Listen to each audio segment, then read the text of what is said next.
احنا بقالنا 30 سنة في النادي. أعضاء في النادي. نعم؟ هي وجهات نظر بقى حضرتك مش برضه عايز اقتنع. وجهات نظر. ولا حد يزعلها؟ لا محدش يقدر يزعلها.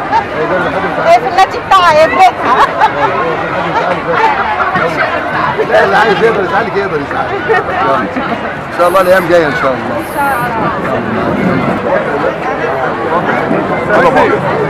معمول نقي طيب نقي عارف يا مجدي